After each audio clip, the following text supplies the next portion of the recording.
Hi, this is Sally Morgan, physical therapist, craniosacral therapist, and Tellington Tea Touch practitioner for animals and people. And this is Tristan.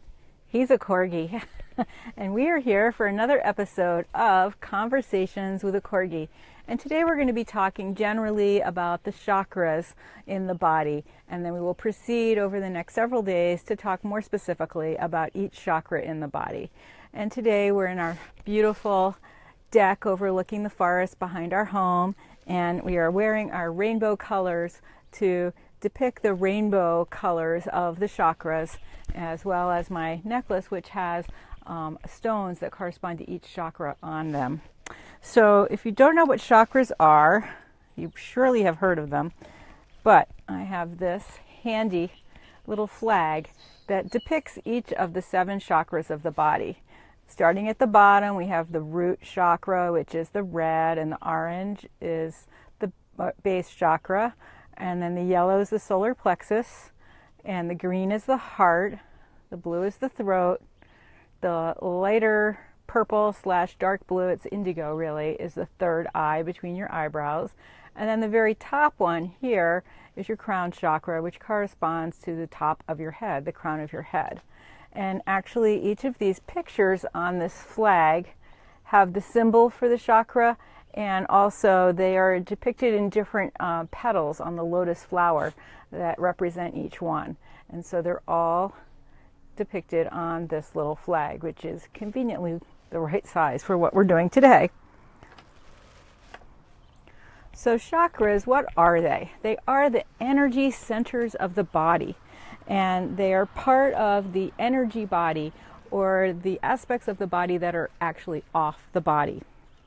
In Sanskrit, the word chakra means circle or wheel.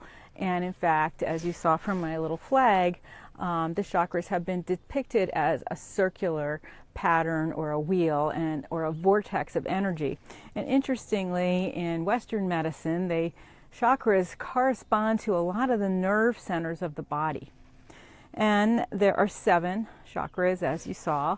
And other clairvoyants have described the shape of the chakras not so much as being a wheel or a circle, but more like a cone, with the pointy end coming down towards the body, and then the open end, the wider part of the cone, being above the body. And that's the part that you can feel with your hands off the body if you're sensitive that way, or with other ways to detect the energy off of the body. I use a pendulum, and I'll show you that in a little while. The chakras are important parts in our health and wellness of our subtle bodies, and they are swirling like a wheel of energy. And as I said, they correspond to energy centers of the body, as well as oftentimes nerve centers of the body. And then there's some secondary chakras, which have been described at the base of the head and neck, another energy center of the body, and also on the hands and feet. My Corgi needs to have some space. He's still recovering from a little illness here, so he's not 100%. Are you, Bess? So these important areas on the hands and feet correspond to reflexology points, again, energy centers, and the base of the head where it meets the neck, the OA, the AO, whatever people choose to call it, that stands for orbit, axis, atlas axis. But in dogs and cats and horses and people, this is a really important area to consider because it's often injured, and that's one of the secondary chakras. And then some texts describe 21 minor chakras in addition to those secondary important ones. And it's important for your chakras to stay open and fluid in order to allow free movement in your body, mind, and spirit. So having any congestion in your chakras is not beneficial for you in any way. So a lot of people like me, I go to different practitioners to keep my chakras open. And people that work with chakras can be, for instance, Reiki practitioners, craniosacral therapists, as well as shamans. Shamanic work can open your chakras. And certainly Kundalini yoga and other forms of yoga help keep your chakras open and flowing freely. And that is an important thing to think about when you're working with chakras, its connection to yoga. Chakras are moving constantly. They are swirling energy until you are passing away. And your body is in a constant state of flux. It's constantly trying to balance and rebalance, and it goes into states of imbalance because of overuse or injury or disease.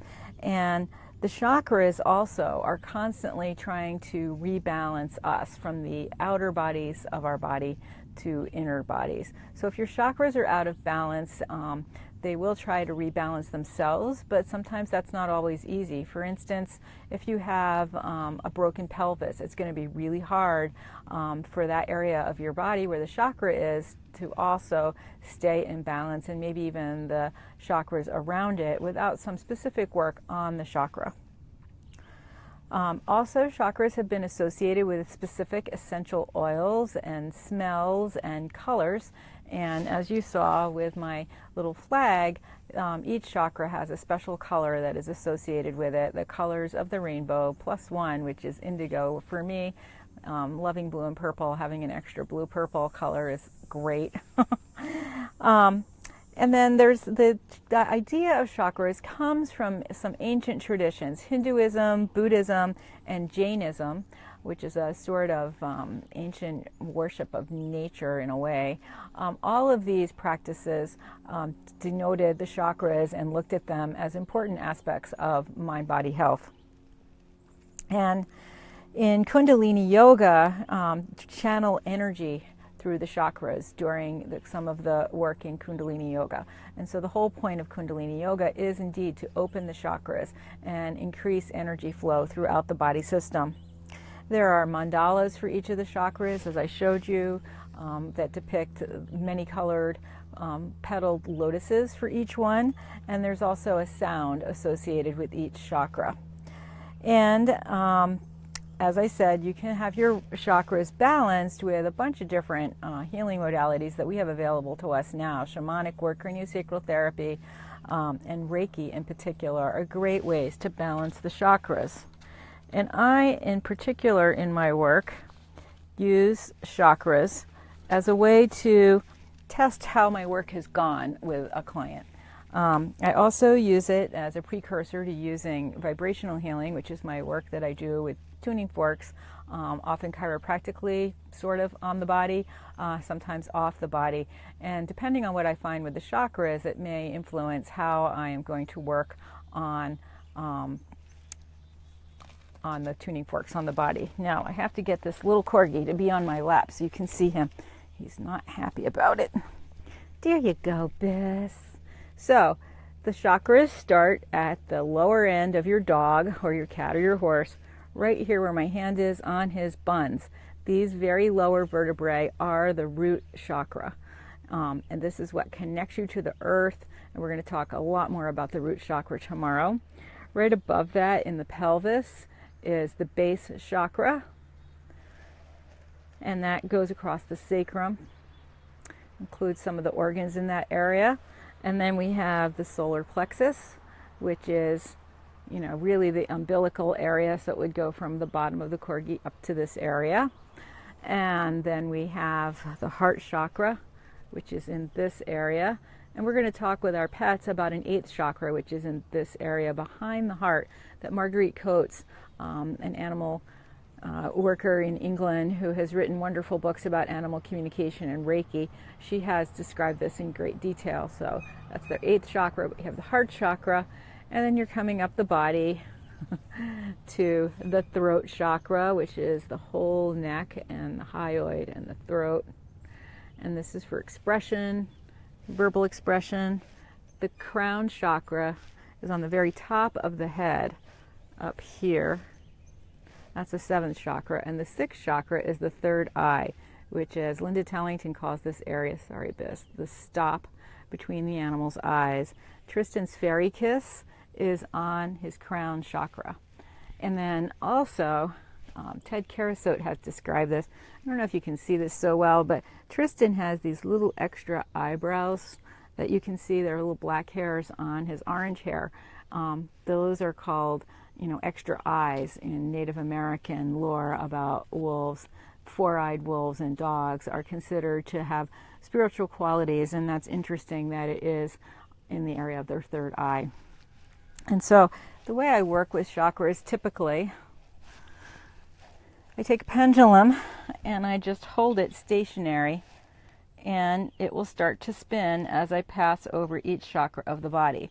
And I don't know if you can see this. It's a blue pendulum on a brown background, but it is spinning. And I am not doing this. My hand is as still as I can hold it. And that is over Tristan's root chakra. And then we'll come up to his base chakra, over his pelvis. And he has a lot more vitality here. And then we'll come up here and see how it's spinning over his solar plexus.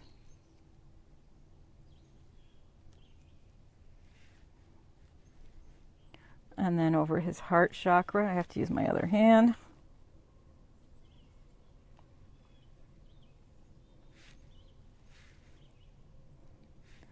And I'll move up his neck a little to his throat chakra, which is really open and happy. He gets to bark a lot to make demands on his people. And then I'll go here to his third eye.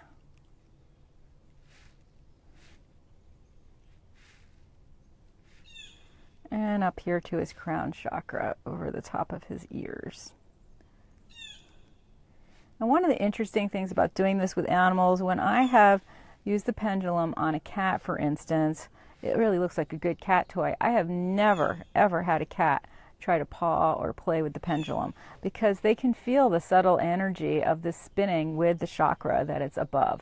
And so it's not a toy to them. It's more connected to them in that moment, and so they don't perceive it as a toy.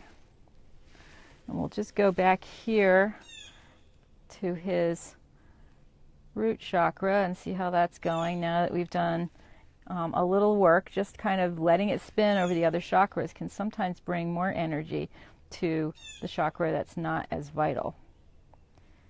And I don't always see the very root chakra spinning tremendously strongly, because it's got a deeper kind of energy. And Tristan tends not to be what I would call particularly grounded all the time, so he might actually need some work in this area.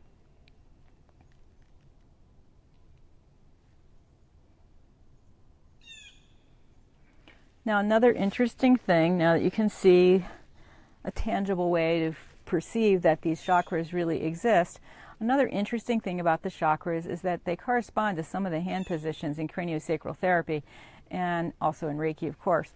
And in craniosacral therapy, those hand positions for our diaphragm releases are over areas where the fascia goes from a vertical orientation to horizontal, or vice versa. And we describe those places in the body as being like a busy intersection where cars are crossing both ways. And so the potential for an injury or an accident in that area is greater, just because it's a more complex area. And so it's interesting that these energy centers of the body correspond to where these fascial systems are turning direction. So in craniosacral therapy, we have our pelvic diaphragm release, where your hand will be on the top of your dog, where you are on his base chakra, and the bottom will be on some of the organs that are associated with the root chakra. And my dog is so little. Oh, your bladder's really full. You need a pee-pee. Some of my animals that I work on, kitties, are so little that I can do the two bottom chakras when I'm doing this pelvic diaphragm release. And as we move up the dog to the respiratory diaphragm release, I have one hand on the dog's heart area and one on his solar plexus. So it's interesting that these hand positions correspond to where the chakras are in the body. And then when I'm doing a thoracic inlet release, I'm up here again on the throat chakra and part of the upper part of the heart chakra. And when you do the hyoid release, you have your hand on the OA and the hyoid, so you're like kind of like this on your dog. You can do it a number of different ways. But again, I'm making a connection to the crown chakra and part of the throat chakra in this position. And of course, a lot of the hand positions on the head are going to put you in contact with the third eye, particularly the frontal lift, the parietal lifts. And so there is a lot of wisdom in what we know about the chakras from ancient times that has been passed on in many other traditions, such as Reiki and craniosacral therapy and shamanic work. And it's really important to remember with our pets that these energy centers need to be open and happy to create a state of health in your pet. And these subtle energies, when they have dysfunction in them, that often leads to disease and illness in the body. So it's really important to take care of your energy body as well as your physical body to maintain and achieve optimal wellness for your pets. And as we continue our series about the chakras, these are going to be so much shorter than the long talks about the flower essences. But as we continue our talks about the chakras, you will see how certain organs and certain systems of the body are associated with each chakra. And so if you have a dysfunction in those areas, it's important to address the chakra balance in that area as well. And as I said, I am not the only person who does this, but I often do a balance of the chakras after a session when I've seen a dog for Tellington T-touch work or craniosacral therapy or even groundwork. I have been using my pendulum a lot for just sort of checking in with the energy centers of the dog or the cat or the horse after a session. I have an interesting story about using the pendulum with the chakras. I had a little horse I was seeing, a little fjord pony, and he was very dangerous. He had strange explosions of bucking in the ring, and when he was on cross ties, he would leap forward or kick suddenly or rear up out of nowhere. And he had been tested for a lot of diseases, but I don't know how accurate all those tests were.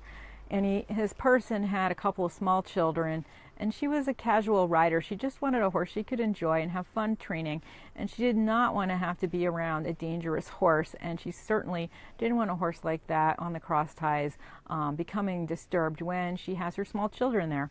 So I had done a beautiful session with him, and he seemed pretty calm. We were very cautious with him because she had reported this kind of behavior, and I'd seen some of what he's done in the ring on videotape.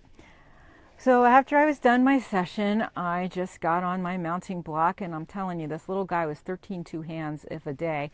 And I got to his root chakra, and I allowed the pendulum to spin there, and it literally went around once, and he exploded, and I was a good 2 feet off his body. But you could see as the circle progressed around with the pendulum spinning that he was getting more and more agitated. His eyes, it just happened in a half a second, but his eyes got wide, he puffed up, he held his breath, he stiffened his back, and he double-barreled both hind legs into the big doors of the indoor arena, and they were closed, and no one was there except us, thank God. But he kicked so hard that those heavy doors of the indoor arena, they're the swinging kind, blew open, and then he lurched forward and broke the cross ties, and his mother, thank God, got out of the way. And we were on a, in a place with like a 6-stall barn, so he didn't have too far to go. But he really had serious issues in his root and base chakras, which were associated with security and feeling safe. And so he had some big issues in those areas, which we had not seen doing the rest of the body work on him. And ultimately, he was not a safe horse for her because he didn't feel safe, and he needed a lot of work, and she wasn't willing to put her children at risk during the time it would take to work with him. And so she gave him, actually I think she sold him to a place that works with rehabbing horses and rescue horses, and she had even given them money to continue with his care from me, but I actually have not seen him again. He's quite a far away from here actually at this point. But it's really important to recognize the connections of the chakras to the emotions.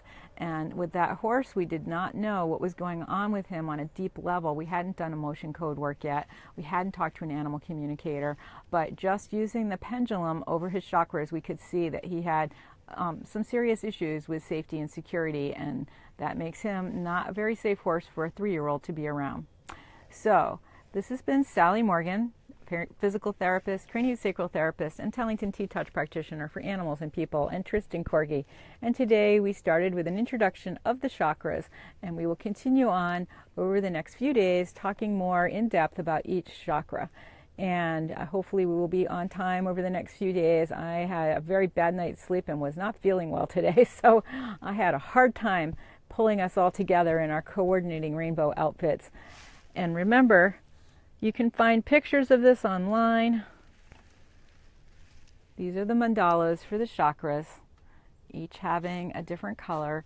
And it's interesting when you have a favorite color to see which chakra that color is associated with, because often you're drawn to what you need or what you need to keep working with. So if somebody loves red, they often need to have some work with their lower chakras, and I, on the other hand, am drawn to blue and purple, and so I have lots of injuries in the upper chakras, and I'm constantly working on my upper chakras, and we'll talk more of that about each of those as we get further down the line next week. But take a minute today to look at some pictures of chakras online and see which colors are attractive to you and read some of the qualities. You may find it really interesting. And as you're doing that, you can also check in for your pets, because after all, we know and love them more than anyone else for each of our individual dogs, cats, or horses. So we will be back tomorrow for another episode of Conversations with a Corgi, where we will be talking more about the chakras in relationship to our pets and animal health and wellness. Biscuit, cue the Corgi music. He says, "I'm trying, Mom. I don't have thumbs, and you're using your thumb."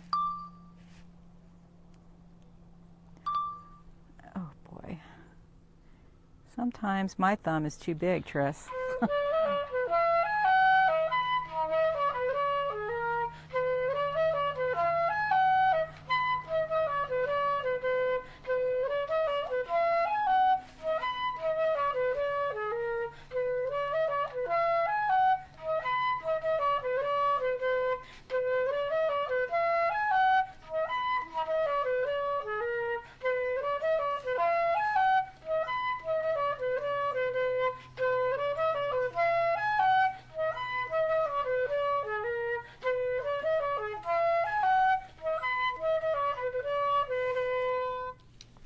Thanks for joining us today. Thanks for all the little hearts and the thumbs up. Tristan and I say bye, and we'll see you tomorrow for another episode of Conversations with a Corgi. Have a great day.